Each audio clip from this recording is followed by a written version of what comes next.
Avis vascular centre మన దేశంలోనే the best varicose vein hospital.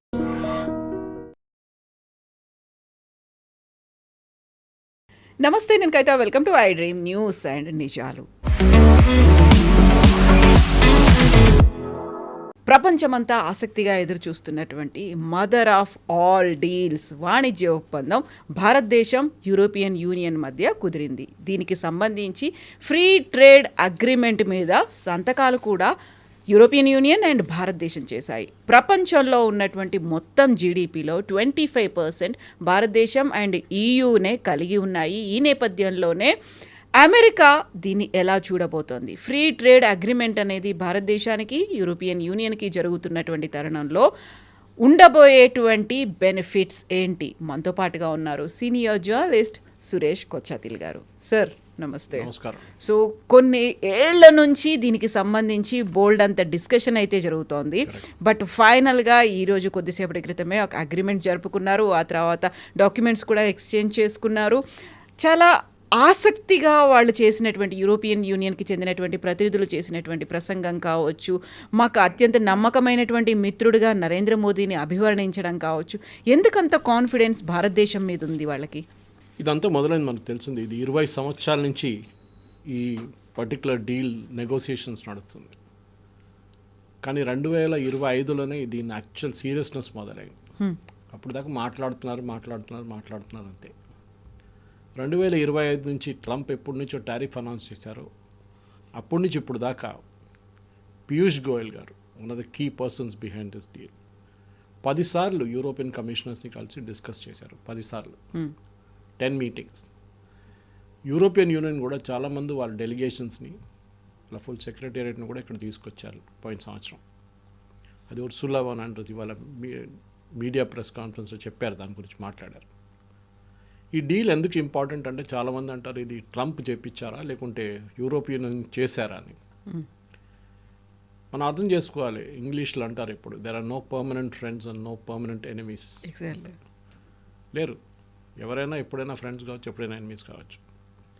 కానీ ఇవాళ పొద్దున్నే ఒక చాలా షాకింగ్ న్యూస్ ఒకటి వచ్చింది. సౌత్ కొరియా యుఎస్తో ఒప్పందం చేసుకున్నారు, ట్రేడ్ డీల్ చేసుకున్నారు. కానీ ఇవాళ పొద్దున్న లేవగానే ట్రంప్ గారికి మళ్ళీ ఏదో పిచ్చి పట్టింది, టారిఫ్ పెట్టేశాడు సౌత్ కొరియా మీద. అర్థం కావట్లేదు. మీరు ఒకసారి ఒప్పందం చేసుకున్న తర్వాత మళ్ళీ ఏంటి టారిఫ్ దాని మీద? అంటే ఒప్పందానికి విలువ లేదు, ఆ కాగితానికే విలువ లేదు. ఇప్పుడు రేపు మనం కూడా సైన్ చేసిన తర్వాత ఏంటి, వాట్ ఇస్ ద గ్యారంటీ మళ్ళీ ఇంకో టారిఫ్ పెట్టాడు అని చెప్పేసి. రేపు ఇంకేమో అంటాడు యూరోప్ మీరు రష్యా దగ్గర నుంచి అది కొంటున్నారు, రష్యా దగ్గర నుంచి ఇది కొంటున్నారు, రష్యా దగ్గర నుంచి ఇప్పుడు మనం రేపు ఒక సుఖాయ్ తీసుకున్నాం అనుకోండి, SU-57 తీసుకున్నప్పుడు అదెందుకు తీసుకున్నారు, మళ్ళీ మీ మీద పెట్టేస్తున్నాం, మళ్ళీ ఇంకో టారిఫ్లు పెట్టేస్తున్నాం. అయినా ఒక స్టెబిలిటీ లేదు. సో యూరోప్ ఏం చూస్తున్నారంటే స్టేబుల్ పార్ట్నర్షిప్. అంటే మీరు సంతకం పెట్టిన కాగితానికి మీ గవర్నమెంట్ పోయిన తర్వాత ఇంకో గవర్నమెంట్ వస్తే కూడా దానికి విలువ ఉండాలి, దానికి లీగల్ శాంక్టిటీ ఉండాలి, కంటిన్యూయేషన్ అనేది ఉండాలి డెఫినెట్గా. ఇప్పుడు చూడండి, ఇప్పుడు జరగబోతుంది ఏంటంటే ఈ ట్రంప్ చేసిన ఈ గొడవలంతా నెక్స్ట్ వచ్చే అమెరికన్ ప్రెసిడెంట్ దీన్ని మొత్తం రివర్స్ చేయాల్సి వస్తుంది. ఆల్రెడీ వాళ్ళ దగ్గర చాలా ప్రాబ్లమ్స్ మొదలైంది. వాళ్ళ దగ్గర ఒక almost civil war like situation Minnesota లాంటి ప్లేస్లో మొదలైంది. వాళ్ళ ప్రజల మీద వాళ్ళ ఐస్ ఏజెంట్స్ కాల్పులు చెప్తున్నారు, బయట వాళ్ళు కూడా కాదు, వాళ్ళు 2 చనిపోయారు ఇప్పుడు దాకా. ఇట్లాంటి ప్లేస్లో ట్రంప్కి రాబోయే మిడ్ టర్మ్ పోల్స్ ఓడిపోతారని 100%గా ఇప్పుడు అందరు చెప్తున్నారు. వాళ్ళ పార్టీ వాళ్ళే చెప్తున్నారు దాని గురించి. నవంబర్ ఎలక్షన్ ఓడిపోతే ట్రంప్ మీద ఇంపీచ్మెంట్ కూడా జరగవచ్చు. ఒకసారి డెమోక్రాట్స్కి మెజారిటీ వచ్చేస్తే వాళ్ళు ఇంపీచ్మెంట్ మొదలు పెడతారు డెఫినెట్గా. ఎందుకంటే ఈయన ఒక స్టేబుల్ మైండ్లా మాట్లాడలేదు. ఒకరోజు ఇదంటాడు, నెక్స్ట్ అదంటాడు. మనం నిన్న ఒక డాక్యుమెంట్ లీక్ అయింది, మీరు వినుంటారు, ఆడియో క్లిప్ ఒకటి. 2025 నడిమిట్లో ఎక్కడ మే జూన్లో జరిగిన ఒక కాన్వర్జేషన్ మన మీద పెట్టిన టారిఫ్ తర్వాత ట్రంప్ లిటరలీ మొత్తుకుంటున్న సౌండ్ వచ్చింది దాంట్లో, స్క్రీమింగ్. జేడీ వ్యాన్స్ ఇంకో లైన్లో ఉన్నారు, వాళ్ళ కామర్స్ సెక్రటరీ ఇంకో లైన్లో ఉన్నారు. వీళ్ళు ముగ్గురు కలిసి and this gentlemen who was Congress man, వీళ్ళందరూ 4 మాట్లాడుతున్నారు. అసలు అక్కడిక్కడ తిట్టుకుంటున్నారు వాళ్ళు. వీళ్ళేమో ఎందుకు పెట్టారని టారిఫ్ అడుగుతున్నారు, ఈయన కాంగ్రెస్ మ్యాన్ అడుగుతున్నప్పుడు ట్రంప్ ఏదో చెప్తున్నాడు, జేడీ వాన్స్ ఇంకేదో చెప్తున్నారు. వీళ్ళకి అసలు క్లారిటీ లేదు ఎందుకు పెట్టారనేది. అండ్ ఈ పర్టికులర్ డీల్ ఇప్పుడు మనం చేసిన ఇవాళ ఒప్పందం చేశారు, లెట్ us బి క్లియర్, దీనికి ఒక క్లారిటీ రావాలి ఇక్కడ. ఇవాళ జరిగింది ఒక స్టేట్మెంట్ ఆఫ్ ఇంటెంట్, ఫైనలైజ్ అయిపోయింది, డీల్ ఇస్ ఫినిష్డ్. ఇప్పుడు నెక్స్ట్ స్టెప్స్ చూడాల్సిందంటే డీల్ ఎప్పుడు ఫైనలీ లాగా వస్తుంది, ఎగ్జిక్యూట్ అవుతుంది. 2027 స్టార్టింగ్లో వస్తుంది, జనవరి. దానికి కారణాలు ఉన్నాయి. ఒకటి, ఈ ఒప్పందం అయిపోయిన తర్వాత మళ్ళీ దీన్ని ఒకసారి రివ్యూ చేస్తారు, ఎక్స్పర్ట్స్ కూర్చొని రివ్యూ చేస్తారు, ట్రేడ్ ఎక్స్పర్ట్స్. అంటే ఇప్పుడు దాకా మాట్లాడిన వారు అందరూ పొలిటీషియన్స్, కానీ కొంతమంది కామర్స్ సైడ్ నుంచి వాళ్ళు మాట్లాడారు. ఇప్పుడు దాని ఎక్స్పర్ట్స్ వచ్చి మొత్తం చెక్ చేస్తారు, డాక్యుమెంట్ బై డాక్యుమెంట్. ఎందుకంటే ఇది ఒక 2000-3000 పేజీలు ఉంటుంది ఈ డాక్యుమెంట్, మొత్తం చదవాల్సి వస్తుంది. లీగల్గా ఏమైనా తప్పులు వచ్చిందా, రేపు దీన్ని బట్టి ఏమైనా ప్రాబ్లమ్స్ రావచ్చా అని చెప్పేసి ఇద్దరు సైడ్ నుంచి, మన వైపు నుంచి వాళ్ళ వైపు నుంచి, యూరోపియన్ వైపు. ఇది జరిగిన తర్వాత నెక్స్ట్ ఇది యూరోపియన్ పార్లమెంట్కి వెళ్తుంది. యూరోప్లో ఒక పార్లమెంట్ కూడా ఉంది, అన్ని దేశాల నుంచి ఉన్న రిప్రజెంటేటివ్స్ దాంట్లో ఉంటారు, వాళ్ళు ఓటేస్తారు దీని మీద. కాకపోతే మీకు గుర్తుంటుంది, ఇదే ఒప్పందం, ఇట్లాంటి ఒక ఒప్పందమే వాళ్ళు యుఎస్తో చేసుకున్నారు కొన్ని నెలల ముందు. ఆ ఒప్పందం యూరోపియన్ పార్లమెంట్ ఆపెట్టారు, రాటిఫై చేయలేదు వాళ్ళు. ఈ టారిఫ్ థ్రెట్ పెట్టిన తర్వాత, గ్రీన్లాండ్ ఇష్యూ వచ్చిన తర్వాత మొత్తం ఆపేశారు వాళ్ళు. సో దానికి మీకు ఆలోచించండి, అంత పవర్ ఉంది యూరోపియన్ పార్లమెంట్ దగ్గర. కానీ మన డీల్ అయితే ఈజీగా వెళ్ళిపోతుంది, ఎందుకంటే ఇది అందరూ అంగీకరించిందే, అందరికి బెనిఫిట్ ఉంది. మెయిన్గా మనం మాట్లాడుతుంది ఏంటంటే, మీరు చెప్పినట్టు 20-22% వరల్డ్ జీడిపి ఈ రెండు బ్లాక్, ఒకటి యూరోపియన్ యూనియన్ 27 దేశాలు, ఇక్కడ మనం India. So 20% GDP, world GDP ఈ బ్లాక్లోనే ఉంది. It's is a big thing. 2 billion people, that is also big thing. చాలా ఒక పెద్ద మార్కెట్ ఇది, 2 బిలియన్ పీపుల్. మనం ఒక బ్యాలెన్స్ చూసుకోవాలి, ఎక్కడి నుంచి దీని ట్రేడ్ యుఎస్తో ఇంపాక్ట్ మీరు అడిగారు చూడండి. పోయిన సంవత్సరం మనం యుఎస్తో చేసిన డీల్స్లో చూస్తే 128.9 బిలియన్, అంటే అక్కడ ఎక్స్పోర్ట్స్ అండ్ ఇంపోర్ట్స్ రెండు కలిపితే 128 బిలియన్. అండ్ వాళ్ళు మన number 1 partner, trade partner. Second is China, మూడోది ఏదో యూఏఈ. చైనా కూడా కొంచెం తక్కువ ఉన్నారు దానికన్నా, అంత 118 బిలియన్ అంతే. కానీ చైనాది ఇంపోర్ట్స్ చాలా ఎక్కువ, మన వైపు చాలా ఎక్కువ వస్తుంది. మన ట్రేడ్ డెఫిసిట్ వాళ్ళ వైపు పాజిటివ్గా ఉంది. ఇప్పుడు యూరోప్తో ఈ సంతకం పెట్టిన తర్వాత ఈ సంవత్సరం మనం ఆల్రెడీ చేస్తున్నాం, అంటే 24-25 లాస్ట్ ఫైనాన్షియల్ ఇయర్లో $130 బిలియన్ మన ట్రేడ్ ఉండే, ఇంపోర్ట్ అండ్ ఎక్స్పోర్ట్. దాంట్లో 75 బిలియన్ ఎక్స్పోర్ట్సే ఉండే, ఆల్మోస్ట్ హాఫ్. కొంచెం ట్రేడ్ డెఫిసిట్ ఉంది. అంటే మొత్తం యుఎస్ మార్కెట్ని మనం రీప్లేస్ చేయబోతున్నాం. అది కూడా కాదు, ఈ డీల్ వచ్చిన తర్వాత ఎక్స్పర్ట్స్ ఏమంటున్నారు, ఇంక్లూడింగ్ యూరోపియన్ ఎక్స్పర్ట్స్ ఏమంటున్నారంటే, ఇది ఈ 130 అన్నది next year, next financial year 26-27 or 27-28 వచ్చినప్పటికీ ఇది మారి కంప్లీట్గా ఒక $300 బిలియన్ అయిపోతుంది, డబుల్ అవుతుంది. Which is a big thing. అంటే మనం కొత్తగా యూఎస్ని క్రియేట్ చేసినట్లు ఉంటుంది, ఒక యూఎస్ మార్కెటే క్రియేట్ చేసాం మనం. యూఎస్ డిపెండెన్స్ తగ్గిపోతుంది అప్పుడు. వాళ్ళు ఆఫ్కోర్స్ ఇదంతా అయిన తర్వాత ఇప్పుడు ట్రంప్ గారు లేసి వస్తారు, సరే మళ్ళీ మాట్లాడదాం మనం అది ఇదని చెప్పేసి. సో ఇది ద స్టార్టింగ్ పాయింట్ చూస్తే ఇదే మెయిన్ అనమాట. 20 సంవత్సరాలు మాట్లాడుకొని ఫైనలీ ఒక పొజిషన్కి వచ్చారు ఇప్పుడు. కానీ ఇది మనం చూస్తే చాలా మటుకు EU అండ్ ఇండియా అనగానే సెకండ్, అన్ని EU దేశాలు కలిపితే second largest economy in the world అవుతారు ఇప్పుడు చైనా ఉన్న పొజిషన్లో. కానీ అది ఇండివిజువల్ కంట్రీ. ఇది యూరోపియన్ యూనియన్ తీసుకుంటే అన్ని కంట్రీస్ కలుపుకుంటే second largest economy in the world. మనం ఏమో 4th largest economy in the world.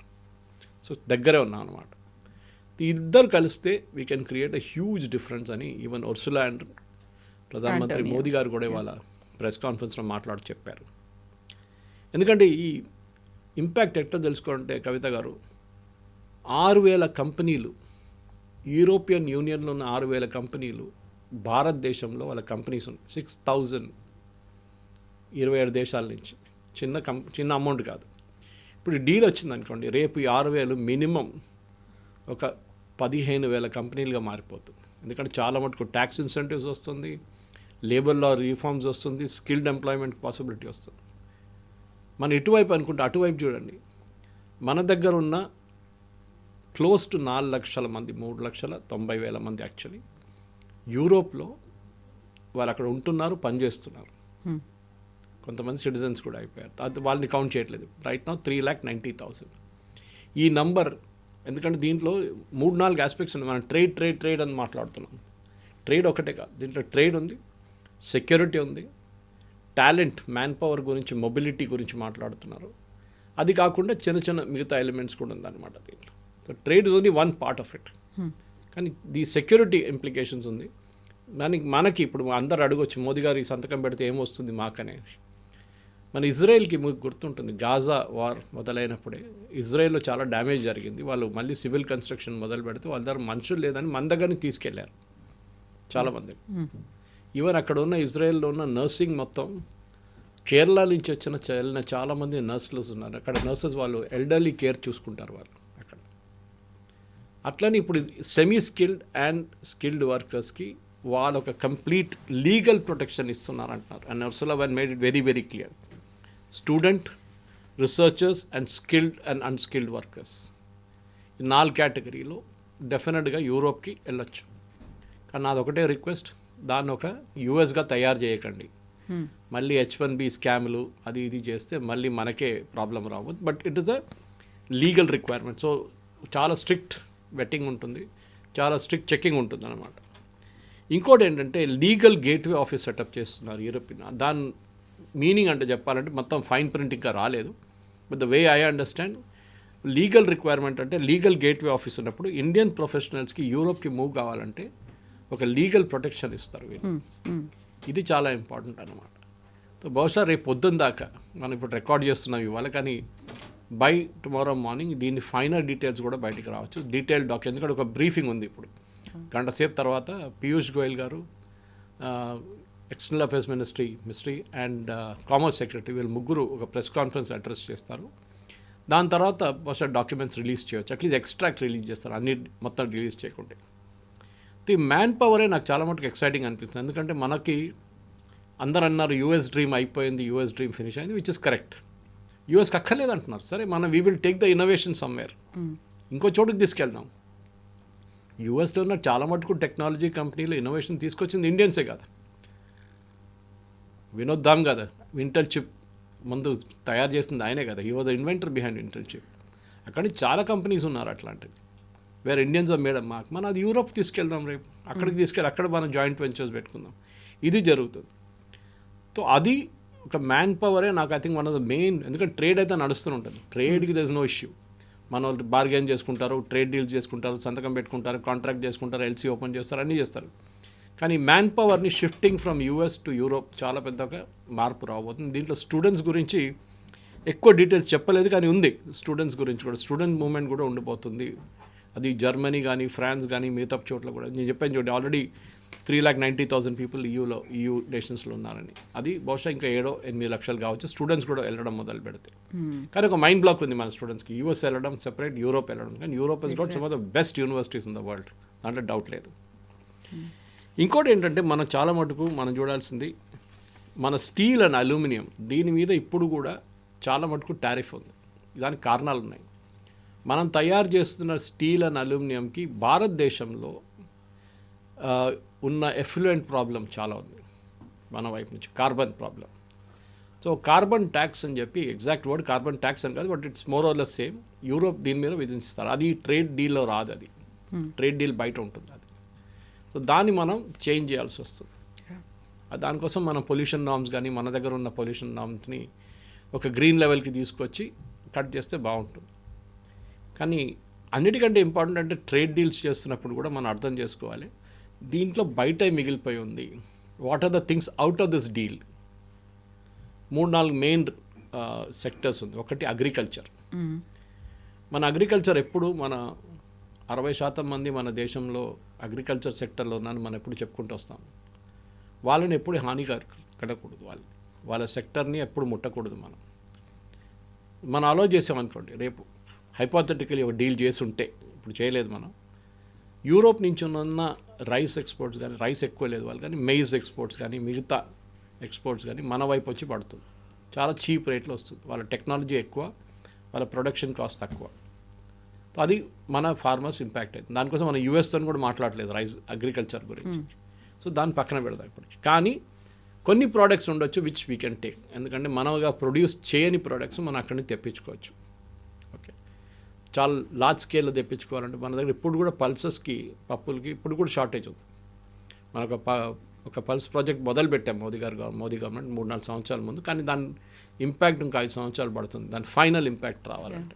Outcome ఉండాలి. అవుట్కమ్, ఎందుకంటే మనం ఇప్పుడు కూడా ఆఫ్రికన్ నేషన్ మొజాంబిక్ అట్లాంటి ప్లేస్ నుంచి, మాడగాస్కర్ నుంచి తెప్పించుకుంటాం.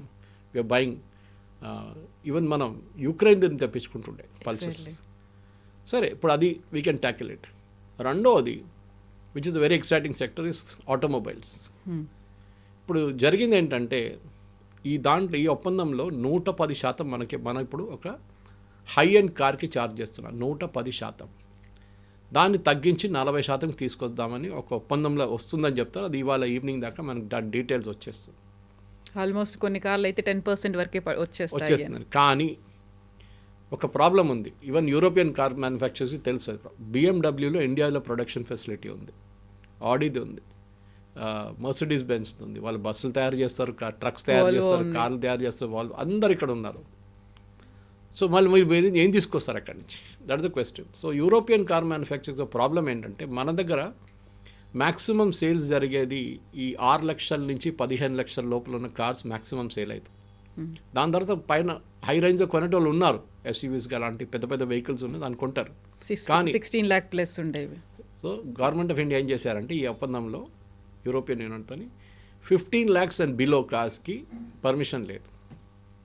You cannot bring in cars. ఉంటే కూడా మీ దగ్గర లేదు, వాళ్ళ దగ్గర దే బిన్ స్ట్రగ్లింగ్. వాళ్ళు డైరెక్ట్ ఇంపోర్ట్ చేసి కూడా వాళ్ళు అమ్మలేకపోతున్నారు భారతదేశంలో, ఎందుకంటే we are a very price sensitive market. నేను ఎప్పుడు చెప్తూనే ఉంటాను, చూడండి, మర్సిడీస్ బెంజ్ నడిపిస్తున్నాడు కూడా టమాటో బార్గెన్ చేస్తాడు వెళ్ళి. ఆ కాన్సెప్ట్ మన దగ్గర ఇప్పుడు కూడా ఉంది, వీల్ బార్గెన్ కిత్నా దేతాయా అని. ఈ పరిస్థితుల్లో వీళ్ళు హై అండ్ కాస్ట్ తీసుకురాబోతున్నారు. That is 60 lakhs, 70 lakhs, 80 lakhs, 1 crore, 2 crore కార్లు యూరోప్ నుంచి డైరెక్ట్ తెచ్చుకుంటారు. దానికి మార్కెట్ ఉంది ఇండియాలో, లేదని చెప్పలేము. ఇప్పుడు ట్రంప్ ఎప్పుడు చెప్తుంటారు హార్లీ డేవిడ్సన్ గురించి, ఫస్ట్ టర్మ్లో కూడా చెప్పారు. హార్లీ డేవిడ్సన్ మీద 200% డ్యూటీ వేస్తున్నారు ఇండియా, ఇట్స్ వెరీ బ్యాడ్. అది మీరు హార్లీ డేవిడ్సన్ మీద మీరు 300% కూడా పెట్టండి, కొనేటోళ్ళు ఉన్నారు. Because that's an aspirational product, డెఫినెట్గా ఉంటారు కొనేటోళ్ళు. ఇట్లాంటి పరిస్థితుల్లో భారతదేశంలో ఆటోమొబైల్ సెక్టర్కి ఒక ప్రొటెక్షన్ ఇవ్వాల్సి వస్తుంది. అదే సెక్టర్లో మన దగ్గర ఎలక్ట్రిక్ వెహికల్స్, దానికి కూడా ఒక స్టాప్ ఉండొచ్చు. 5 సంవత్సరాల దాకా ఈవీ వెహికల్స్ నుంచి యూరోప్ నుంచి భారతదేశానికి రానియరు, వస్తే కూడా డ్యూటీ చాలా ఎక్కువ పెడతారు. దానికి కారణాలు ఉన్నాయి. చైనా చాలా మట్టుకు వాళ్ళ కార్స్ యూరోప్లో డంప్ చేస్తారు below the price, market price. European car market కూడా చాలా పెద్ద ప్రాబ్లం ఉంది దాంతో, ఈవీ వెహికల్స్తో. యూరోప్ కూడా చాలా డ్యూటీ వేస్తున్నారు దాని మీద కావాలని. ఇప్పుడు చైనీస్ ప్రాబ్లం ఏంటంటే వాళ్ళ ఓవర్ ప్రొడక్షన్ ఉంది వాళ్ళ దగ్గర, వాళ్ళ లోకల్ మార్కెట్ అంత కన్జ్యూమ్ చేయట్లేదు. మన దగ్గర లోకల్ మార్కెట్ చాలా కన్జ్యూమ్ చేస్తుంది వెహికల్స్ మన దగ్గర. మన ఎక్స్పోర్ట్ కూడా చేస్తున్నాం, కానీ మన local consumption is very very high at the lower end. ఏది 5 లక్షల నుంచి 15 లక్షల కార్లు చాలా అమ్ముడుపోతాయి మన దగ్గర. ఇప్పుడు ఈవీకి ఏం చెప్పారంటే next 5 years no EV vehicles to India. Chinese companies ఏం చేశారంటే యూరోప్లో ఈ డంపింగ్ కొంచెం సర్కంవెంట్ చేయడానికి చిన్న చిన్న లోకల్ కంపెనీలు పెట్టుకున్నారు అక్కడ, యూరోప్ కంపెనీ పేర్లతో. ఇది వాళ్ళు చాలా ప్రోడక్ట్స్ ఇండియాకి పంపిస్తున్న ప్రోడక్ట్స్, యూరోప్ నుంచి వచ్చే ప్రోడక్ట్స్ అన్నీ ఈ ట్రిక్ చైనా చేస్తారు. అక్కడ తీసుకొచ్చి సెమీ నాక్డౌన్ కండిషన్లో తీసుకొస్తారు. అంటే window separate, tyre separate, engine separate, body shape, body ఒకటే ఉంటుంది సపరేట్, అన్నీ అక్కడ తీసుకొచ్చి అసెంబుల్ చేస్తారు యూరోప్లో. అసెంబుల్ చేసి made in Europe, made in Spain, made in Germany, made in Italy అని చెప్పి బోర్డు పెట్టి దాని స్టిక్కర్ పెట్టి మనకు పంపిస్తారు. అది కాకూడదు, అది అలౌ చేయకూడదు. That government of India is very very very అనమాట. ఎందుకంటే చైనీస్ ఈ గేమ్ ఆడారు. మన దగ్గర చాలా మటుకు ఇండియాకి ఇప్పుడు వస్తున్న ప్రోడక్ట్స్ యూరోప్ నుంచి మెషినరీ ప్రోడక్ట్స్ అంతా చైనీస్ మేక్. అది దాన్ని ఈజీగా పట్టుకోవచ్చు అని పట్టుకుంటున్నారు కూడా. ఇప్పుడు చాలా స్ట్రిక్ట్ ఉంది కస్టమ్స్లో. సో ఆ ఒక పరిస్థితుల్లో ఇప్పుడున్న దీంట్లో డెఫినెట్గా ఈ 2 సెక్టర్లు అగ్రికల్చర్ అండ్ ఆటోమొబైల్స్ పక్కన పెట్టబోతున్నాం. కానీ we don't know the final details. దాని ఫైనల్ డీటెయిల్స్ బహుశా వాళ్ళు చెప్పొచ్చు, లేకుంటే ఇంకొక 3 నెలలు 4 నెలల తర్వాత చెప్పొచ్చు. I think most of the deals అయితే వాళ్ళ డెఫినెట్గా గవర్నమెంట్ ఆఫ్ ఇండియా రిలీజ్ చేస్తారు. కానీ I think this deal is చెప్పినట్లు mother of all deals and that is I think a good story. Mother of all deals అని చెప్పినప్పటికి కూడా ఇప్పటిదాకా మనం చూసినటువంటి హిస్టరీ కావచ్చు, ట్రెండ్ని బట్టి చూస్తే యుఎస్ ఏం చెప్తుందో, డొనాల్డ్ ట్రంప్ ఏం చెప్తారో, యూరోపియన్ యూనియన్స్ కావచ్చు, యూరోప్ అదే ఫాలో అవుతోంది అనేది. నేటోలో కూడా కలిసే ఉన్నారు. ఇప్పుడు రష్యా మీద ఎలా అయితే కొంచెం హార్డ్ హిట్టింగ్గా ఉన్నారో అలాంటి సిచ్యువేషనే అమెరికా చెప్పింది కాబట్టి వీళ్ళు ఫాలో అవుతారని. అలాంటి టైంలో అమెరికాని కాదనుకొని లేకుంటే ఇతర దేశాలని కాదనుకొని భారతదేశం వైపే చూడడం ఎందుకు? అది ఎందుకంటే ఇద్దరికి భారతదేశం కావాలి. యుఎస్కి and European union. Because market size is huge. మన దగ్గర ఒక మొబైల్ ఫోన్ అమ్మడానికి ప్రాబ్లం లేదు. కొత్త మోడల్ వచ్చినప్పుడు మీరు చూసుంటారు, బీకేసీ బయట, యాపిల్ స్టోర్ బయట పెద్ద లైన్ కట్టి రాత్రిపూట నిద్రపోతుంటారు ఒక యాపిల్ కొనడానికి, యాపిల్ ఫోన్ కొనడానికి. ఆ ఎండ్లో ఒక మార్కెట్ ఉంటే ఇంకొక ఎండ్లో 5,000 రూపాయలకి స్మార్ట్ ఫోన్ కొనేటోళ్ళు కూడా ఉన్నారు మన దగ్గర. So we have a huge market demand. Replacement కూడా అంత ఫాస్ట్గా అవుతుంది. అట్లాంటి మార్కెట్ ఎవరు వద్దంటారు? అందరు కావాల్సింది ఆ మార్కెట్. మీరు రేపు ఇప్పుడు మన దగ్గర ఉన్న అమెరికన్ రెస్టారెంట్స్ చూడండి, fast food restaurant, Pizza Hut ఉండొచ్చు, కేఎఫ్సీ ఉండొచ్చు, మెక్డానల్డ్స్ ఉండొచ్చు. They are doing roaring business. వాళ్ళు ఎన్నో సంవత్సరాల నుంచి ఇక్కడ ఉన్నారు. అఫ్కోర్స్ లోకల్ కంపెనీస్ వాళ్ళని మేనేజ్ చేస్తున్నారు ఇప్పుడు, కానీ they are American brands end of the day. అట్లాంటి పరిస్థితుల్లో అమెరికాకి భారతదేశంలో ఉన్న కస్టమర్ బేస్ చాలా ఇంపార్టెంట్. సరే, మన దగ్గర చాలామంది వాళ్ళ ప్రోడక్ట్స్ని అఫోర్డ్ చేయలేకపోతారు, అదొకటి ఉంటుంది డెఫినెట్గా. ఇప్పుడు మీరు అమెరికా నుంచి తీసుకొచ్చిన ఈ పెన్ తీసుకోండి, ఒక పెన్ తీసుకోండి, it will cost 10 times the same pen భారతదేశంలో ప్రొడ్యూస్ చేయాలంటే. మళ్ళీ మీరు ఎందుకు కొంటారు? మీరు కొనేది పెన్నే కొంటారు, ఇండియన్ మేడ్. కానీ ఒక ఆస్పిరేషనల్ ప్రోడక్ట్ ఉందనుకోండి, ఒక బ్లాక్ పొంత్ ఉంటుందో, లేకుంటే ఇంకేదైనా హై అండ్ పెన్ ఉంటాయి, ఈవెన్ క్రాస్ లాంటి పెన్లు కూడా చాలా మటుకు ఇఫ్ ఇట్స్ మేడ్ అబ్రాడ్ మనలో కొంటారు వెళ్ళి, డెఫినెట్గా దే విల్ బై ఇట్. కానీ ఆ కొనడంలోనే ఉంది పర్చేసింగ్ పవర్ అన్నమాట. సో అమెరికాకి, యూరోప్కి పర్చేసింగ్ పవర్ కావాలి వాళ్ళకి. దానికోసం చూడండి, వాళ్ళు మాట్లాడుతున్నప్పుడు మన మ్యాన్ పవర్ అక్కడ తీసుకెళ్తా అంటున్నారు, కానీ వాళ్ళ ప్రోడక్ట్స్ మన వైపు వస్తుంది అంటున్నారు. కానీ మనం కూడా బ్యాలెన్స్ అవుట్ చేసుకోవాల్సి వస్తుంది. ఎక్స్పోర్ట్ ఇంపోర్ట్ మన ఎక్కువ డీవియేషన్ లేకుండా నడిపించాల్సి వస్తుంది కవిత గారు. ఇది జరుగుతూనే లేకుంటే ప్రాబ్లం కావచ్చు రేపు. కానీ గవర్నమెంట్ ఆఫ్ ఇండియా చాలా కేర్ఫుల్గా ఉంటారు, కామర్స్ ఆఫీషియల్ కూడా కేర్ఫుల్ ఉంటారు. ఫస్ట్ 6 నెలలు మన ఎక్స్పోర్ట్స్ ఇంపోర్ట్స్ మొదలైనప్పుడు ఎట్లాంటి మార్పులు వస్తున్నాయని చూసుకుంటారన్నమాట. కానీ లో ఎండ్ ప్రోడక్ట్స్ రాకుండా చూసుకోవాలి మనం. మనకు కావాల్సింది, Ursula made it very very clear today also. మేము ఇన్నోవేషన్ ఫండ్ సెటప్ చేస్తున్నాం అని చెప్పారు. ఆలోచించండి, ఒక ట్రేడ్ డీల్ ఇదంతా చెప్పక్కర్లేదు. ఇన్నోవేషన్ ఫండ్ చేస్తున్నాం మేము. ఒక కోర్ వాల్యూస్ మీద స్టార్టప్స్ కోసం, ఇండియన్ స్టార్టప్స్కి యూరోపియన్ కంపెనీస్తో పనిచేయడానికి we're going to build a new fund. వాళ్ళ దగ్గర హొరైజన్ అని చెప్పి ఒక ఫండ్ ఉంది, 100 billion euros ఒక ఫండ్ వాళ్ళు స్టార్ట్ చేశారు.